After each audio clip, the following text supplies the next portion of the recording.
2019 was the most tumultuous year to hit calendars since records began in 2018, a time of upheaval, conflict, and a banana duct taped to a wall. This is its story through the mouths of those who saw it.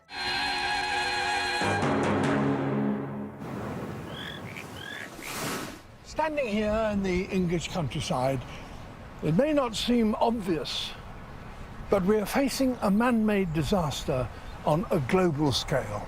David Attenborough did a TV show about the environment called Climate Change the Facts, which is irresponsible of him because you can't change the facts. That's what all the science people in the programme kept saying. Once you've crossed the tipping point, that's it, you've triggered a catastrophic change. It was basically a snuff movie starring everyone on the planet. All the animals and the ice and the forests and the oceans, everything, all the way down to the ants, probably. They didn't actually show what happened to the ants, but they're the first to go in a stampede situation, so chances are they're fucked too. 2019 was scary in a lot of ways, but I think the scariest part of the year was when this girl travelled through time to the Davos summit to bring us all a warning from the future. I am here to say our house is on fire. It was like something from a horror movie, except instead of riding a tricycle around an abandoned hotel, she was delivering a terrifying prophecy, and the twist was, it's true. People are suffering. People are dying. Entire ecosystems are collapsing. Normally I'd just ignore the terrified pleading of a child, but even I've noticed the weather's been a bit weird this year, like it's on shuffle mode.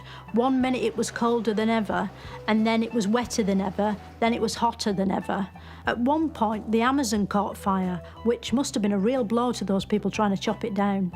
The eyes of all future generations are upon you. And if you choose to fail us, I say we will never forgive you. Whenever there's a kid asking difficult questions, it's important to ask, what's her background, you know? How can I discredit this? And it turns out her mum took part in Eurovision once. So she's just part of the Eurovision elite. Even though everything Greta Thunberg said was depressing, she got really popular, like Radiohead.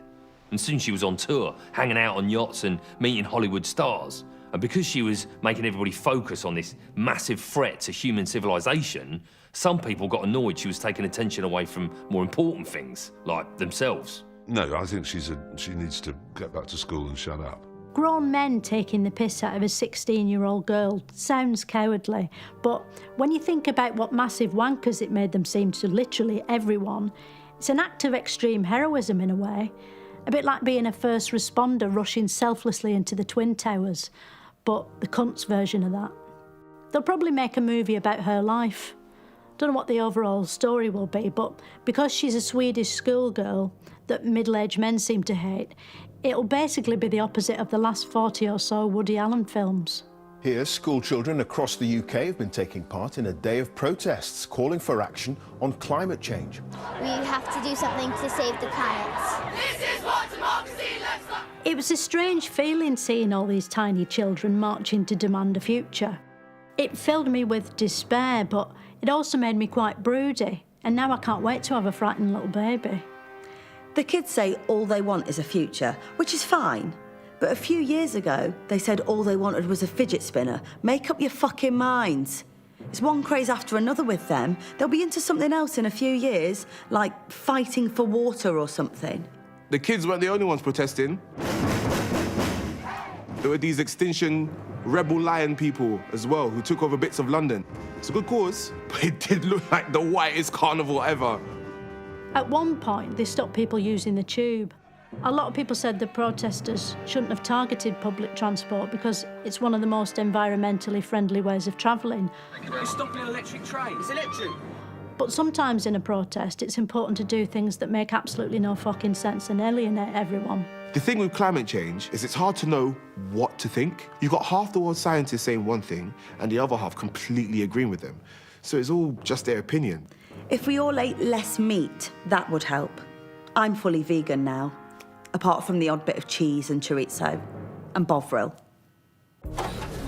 Hi. Morning, Martin. Hi. Morning, everyone. In the past, politicians had to pretend to be nice and friendly, like an eerie neighbour who just wants to talk. But now they've learnt they don't have to be nice at all. Some of them overdo it and say things that are so awful it sort of backfires. I think we should treat women the same as men. And that means if a woman is being a giant bitch, I'm going to be a giant dick back to her. Any questions? The news kept covering it in detail. Everything about it was insane. Some people on the left didn't like having these provocative, intolerant people around, so they started lobbing milkshakes over them to test whether they were lactose intolerant too. And usually they filmed it as well. I think technically it's called a cream pie video. There's a sort of middle ground of unpleasantness that works well. You have to say or do something dodgy, but not so dodgy no one will defend it, like a white bloke wearing blackface in the dark. You know, something that'll divide and confuse people just enough that they spend the time arguing with each other rather than with you. Apparently everyone's caught polarisation, which is this sort of brain disease where you're angry all the time. It spreads on the internet and there's no vaccine for it yet. And even if there was, I wouldn't take it because I don't believe in vaccines anymore because of Facebook. What do we want? Brexit! When do we want? Now! It's all because of Brexit, basically. It's torn people apart. My mate Paul's finding it extra hard because he's bipolar and his upside is remain, but his downside is leave. He's barely on speaking terms with himself most days, which is quite an improvement, actually. Out! Out! Out! Out! Out! Out! Out! Out! Out! Out! Out! Out! Out! I've got so used to hating everything, I was eating a biscuit the other day, and I suddenly thought, fuck this biscuit. You know? I don't want a bourbon cream. Fuck you, you crunchy, fucking cream-filled prick. Fuck off back to your biscuit tin. And then I thought, what am I doing? You know? What have I become? Who do I think I am? Who the fuck am I looking at? Do I fucking want some? And I kicked the shit out of myself right there in the kitchen. Really gave me what for. And it all felt a bit better after that. But Britain isn't the only disunited country. Since Donald Trump became president in 2017 with no government experience, something which is still true today, the USA has also been at war with itself. Fuck you! Fuck you! Fuck you! Trump keeps doing stuff like locking kids in cages and telling people to go back to where they came from, which they can't anyway because he's building a wall around the country to stop them from escaping. Donald Trump should be a hero to a lot of people. He's really moved the goalposts on how incompetent you can be and still keep your job. I hope they now go and take a look at the oranges of the investigation. If he'd been in my office, he'd have had at least one verbal warning by now, and he might have been asked to go on a course. There was loads and loads of coverage of it. House Speaker Nancy Pelosi announcing a formal impeachment inquiry of President Trump. The president responding on Twitter, calling it more breaking news witch hunt garbage and presidential harassment. Anyway, now they're trying to impeach him, which I think is some sort of skin treatment to make him the right colour again.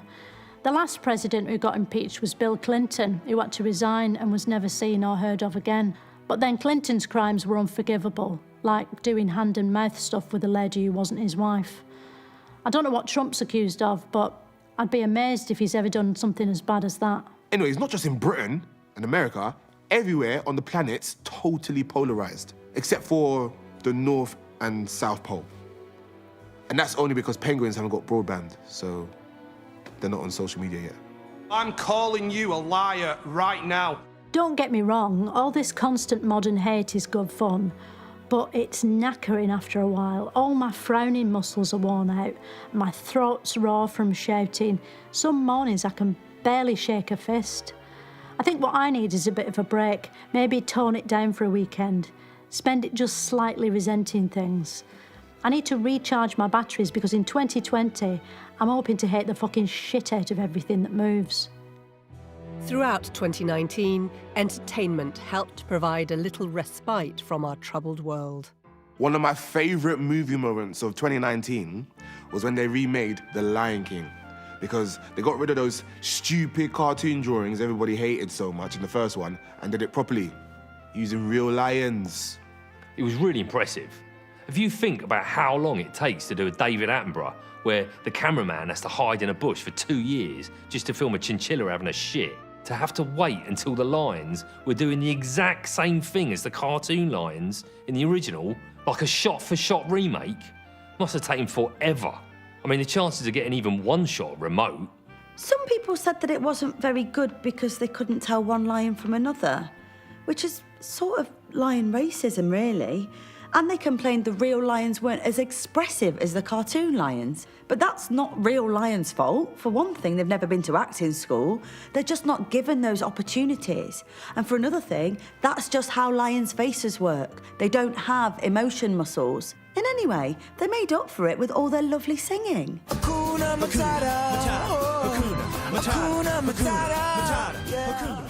Thing is, it looked like actual footage, but apparently they did a lot of it with CGI, which is an even more amazing achievement. I don't envy whoever had to squeeze all the real lines into those bright green leotards with ping pong balls all over them. All the animals in it look totally real, except they don't have bum holes.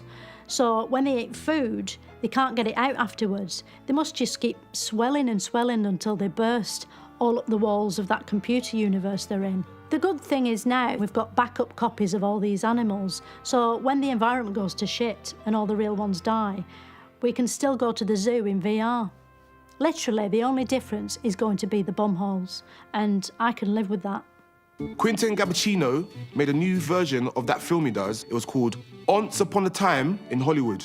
It was based around the Manson killings, which was this genuine tragedy in America where a load of people were murdered by these mad hippies on LSD.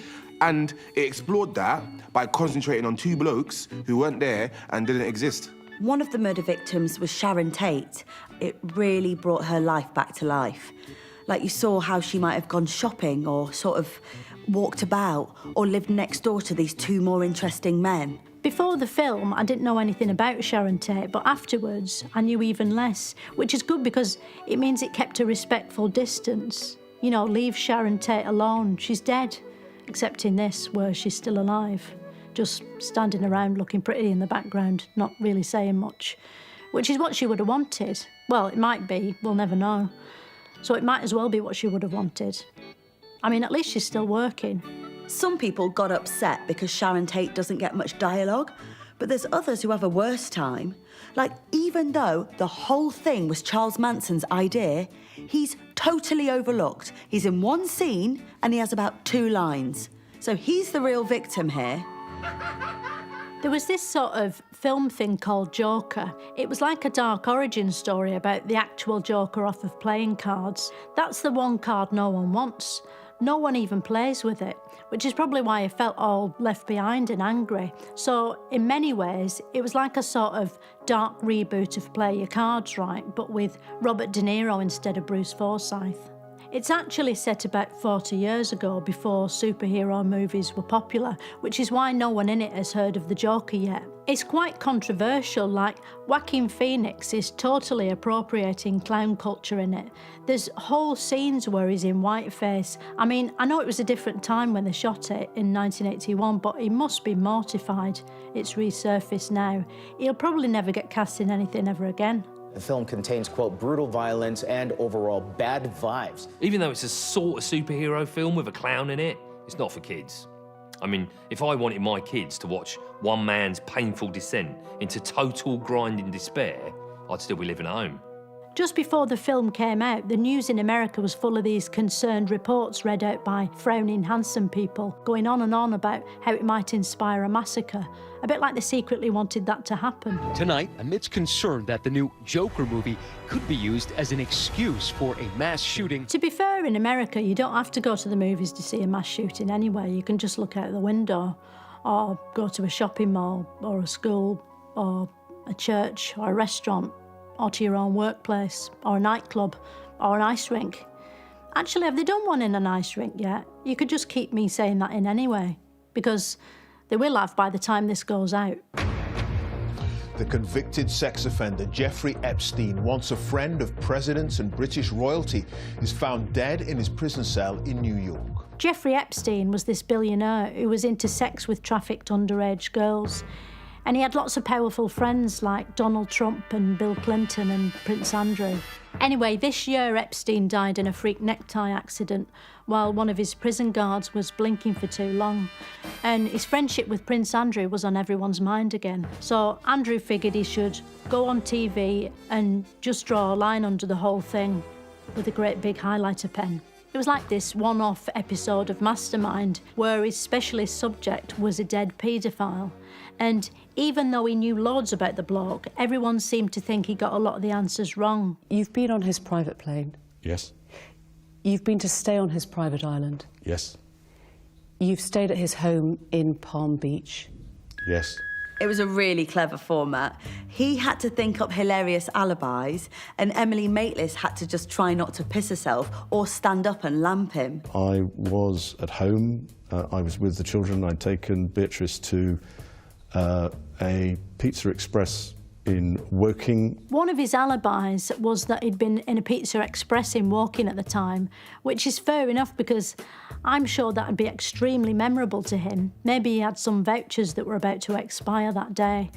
Although for it to be really convincing, he'd probably need to show us some proof, like the little menu he coloured in while he was there or something. She described dancing with you and you profusely sweating, and that she went on to have bath, possibly. There's a slight problem with the sweating because I have a peculiar medical condition, which is that I don't sweat. He said he wasn't capable of sweating because he'd overdosed on adrenaline when he'd been shot at in a war. Doctors said that wasn't possible, but they don't know everything about how the human body works. I mean, doctors still believe in vaccines, and those have been pretty thoroughly debunked by this WhatsApp parents group I'm in. Anyway, when the quiz was over, he announced that he was stepping down from public duties. I mean, it's hard to even conceive of a world without Prince Andrew's contribution to it. That's Britain fucked now. The worst thing is, now we'll have to hold a state funeral for Prince Andrew's reputation. And how much is that going to cost? Incredibly, Prince Andrew's interview was only the second most catastrophic TV meltdown of the year, after Emmy-winning drama Chernobyl. There was this show about a place called Chernobyl, about this sort of Russian factory that went bang. I don't know what they made there, but I think it was bread, because they were all dressed like bakers in this sort of big kitchen, worrying about the dials on their big mixer. You could see they were ashamed that they'd messed things up so much, because they kept really blushing, like they'd see what a mess they made, just go totally red with embarrassment. To be fair, they probably didn't know how the machines in the factory were supposed to work because all the manuals were printed in Russian, which no one can read. When the main bread machine bit blew up, it sent all this flour into the air, and loads of people who got exposed to it had a wheat allergy, so they got bad tummies and came out in a sort of nasty rash. It was a real scandal. I hope Orvis were watching, so this kind of thing never happens again. The whole area went radioactive. And the scary thing about radioactivity is, it's dangerous even though you can't see it. Like when a paedophile hides under a table. First, the explosion makes all the colour bleed out of the sky, so everything's grim and depressing. Then there's Trevor off EastEnders stomping around with his bits all hanging out. It was like, all right, mate, this is about a nuclear accident, but does it have to be such a downer? It turned into a zombie movie, but they were the worst zombies I've ever seen. They just kept lying down and sort of crying. They didn't even bite each other. What was clever was it explained exactly how a nuclear reactor works. In an RBMK reactor of the type used at Chernobyl, there's something called a positive void coefficient. Which is it sort of has particles in it and atoms, and they sort of rub together, and then all the power comes out. But if you turn the dial up too much, everything explodes. And I couldn't have told you any of that before. Throughout 2019, British politics was in flux, with old certainties getting shat through a bin bag left, right and centre. At the start of 2019, there was this sort of Theresa May woman who'd been Prime Minister by mistake for almost 3 years. Some people thought Theresa May looked awkward in her own skin, but I'm not convinced it was her own skin. She had this sort of habit of going with her mouth like a fish that had just got hooked on a political problem. Even when she was smiling, you could see her face start thinking, I'm not sure about this, and then she'd start all over the shop. Anyway, her biggest problem was she'd set herself the job of delivering some sort of Brexit deal, but no one could agree on what that was. In fact, the only thing anyone did agree on was that she was making the disagreements worse. Brexit! Now! Let's get out! Let's have Brexit! Leavers kept saying Brexit was the will of the people. What I believe we must do is deliver on the will of the people. And the 48% who had voted Remain weren't happy about that because they were people too. But in a referendum, the side that wins gets to decide which way everyone else had really wanted to vote in the first place, and then add that to their score. So once you factor that in, the result goes from 52 to 100% leave, which is why it's the will of the people. And you can't argue with that, or even secretly disagree with it, because it's your own will. Anyway, the MPs kept trying to do Brexit again and again, and they couldn't quite shunt it through the voting hole or whatever it is they use. MPs have rejected Theresa May's withdrawal agreement for a third time, throwing the UK's Brexit strategy into further confusion. While all this was going on, Corbyn still didn't know how he felt about Brexit. It was really difficult for him, even harder than trying to work out what anti-Semitism is. So, he decided to appeal to Leavers and Remainers by not saying anything that might inspire either of them. And when you're trying to unite opposing sides like that, the last thing you need is a bunch of fucking centrists in your party getting in the way. Some of his followers told them to fuck off and join the Tories. So they did, the obedient bastards. Suddenly there was this group called Change Uck, who altered the face of British politics for an entire afternoon. By April, the whole thing was in total shitlock. So we had to hold a European elections. That's when Nigel Farage invented the Brexit Party. It's one of those no-nonsense names that does what it says on the tin, like that pile cream called Anus Hole. Although that comes in a tube, not a tin, I expect. When the votes were counted, the Tories hadn't done great, so Theresa had to Article 50 the shit out of herself. She said she was going to quit and did a bye-bye speech where her voice went a bit wobbly at the end. To have had the opportunity to serve the country I love. I felt a bit sorry for her because it shows she really was capable of regular human emotions like self-pity and resentment. Once Theresa May had gone, they had a race to be the new Prime Minister among all these young hopefuls like Michael Gove and the first baby to be Home Secretary and this sort of teeth bloke who looked like a cross between Eddie Redmayne and the child catcher. But the frontrunner was always Boris Johnson. When you see him on the news with his hair and his face looking like an overstuffed scarecrow that's fallen in a trough of pink-flavoured Angel Delight, you think, hang on, I'm going to absolutely piss myself here, like a cartoon's just come on. But instead of telling jokes, he just sort of makes posh buffering noises. I'm cautiously optimistic. How is that good enough? Anyway, Boris won, so he had to become Mayor of Britain for a bit. Thing is, the elite establishment still kept trying to stop Brexit. But luckily now there are these everyday, underdog, honest men of the soil like Jacob Rees-Mogg ready to take them on. Boris had this genius bloke working for him, Dominic Cumberbatch. He used to work on the Leave campaign, and they made a film about it where he was played by his brother, Sherlock. It really brought home just how clever and bold he was. Because he seemed so clever in the film, everyone assumed he was clever in real life, and that everything he did was part of a clever strategy, even if he blew off into his hand and smelt it. Not that he did that, but if he had, it would have been for a clever reason. Anyway, Boris kept trying to make Brexit happen, but he couldn't manage it either, even after he tricked the Queen into turning Parliament off and on again. So, he gave this speech saying he didn't want an election. I don't want an election. And that no one wanted an election. You don't want an election. And then he asked for an election, as if that was going to work. Tonight at 10, we're at Westminster, where MPs have approved the first December general election since 1923. They hailed it as the election of a lifetime, a couple of years after the other one they called an election of a lifetime, which means they're probably not talking about a human lifetime, but a mealworm or something like that, which is stupid because everyone knows mealworms can't vote. They can't hold a pencil. Early on, Corbyn and Johnson had to go on this sort of game show where Boris had to mention Brexit as often as possible and Jeremy had to pretend he hadn't heard him. Neither of them looked very statesmanlike. Corbyn had these off-putting glasses and Johnson was like a failed reboot of the Honey Monster making a court appearance. It was like a Mock the Week special where they kept getting laughs with their material, but by accident. Does the truth matter in this election? I think it does. and I think it's very important. While the debate was on, the Tories changed their Twitter name to Fact Check UK, so they looked like an independent fact-checking service. They got shit for that, but to be fair, it only fooled everyone who saw it. The Tories had this simple slogan they kept saying over and over again. Get Brexit done, get Brexit done, get Brexit done. Which meant you knew who to vote for if you wanted to get Brexit gone. People said Jeremy Corbyn's Brexit position was hard to understand, just because it couldn't be summed up in a snappy soundbite or a short book. But it was really simple. He said he'd negotiate a new deal, then put that to the public in a referendum, which he'd be neutral about. Then he'd subtract the deal you first thought of, fold the result in half, and multiply it by the Jews. What's the problem? There were lots of people talking about tactical voting.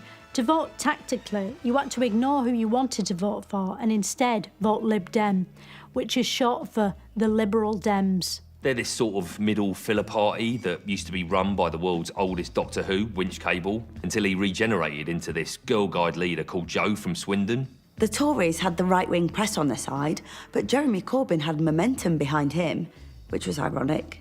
Then the chief rabbi said the Labour Party had a serious problem with anti-Semitism, and the next day Corbyn was interviewed by Andrew Neil, and he didn't say sorry once, or twice, or all. Boris Johnson was supposed to be interviewed too, but when he saw what Andrew Neil had done to Corbyn, he must have shut his own arse up his back, because suddenly he was too busy doing other things. Boris avoided everyone. He dodged Jeremy Vine and the big Channel 4 weather chat, and when Good Morning Britain asked him to speak to Piers Morgan, he was so desperate to get away, he hid in a big fridge. Been taken inside, into the freezer. You've gone into the fridge? Which is the most relatable thing he's ever done. To be fair, he was being furiously held to account by the press. You only had to glance at the front pages to see that. And he was brave enough to appear on This Morning, which is a notoriously hostile environment for Amanda Holden. One morning, a reporter tracked Boris down and asked him to look at this shocking photo of a boy sleeping on a hospital floor. But when confronted with this image by an ITV reporter today, the Prime Minister at first refused to even look at it. It's not fair to expect Boris to focus on an interview with a suffering child directly in his field of vision. He might be overcome with emotion and just start laughing. So he did the decent thing and nicked the reporter's phone. Anyway, in the last few days, the polls tightened and Labour and the Tories were neck and neck, apart from the huge gap between them. Boris Johnson leads the Conservatives to a resounding election victory. When the result came in, it was a landslide. The Tories won seats in places they'd never even heard of and probably hadn't even stood in. It was clear everyone in Great Britain had voted Tory, unless you count Scotland, which we probably won't have to much longer.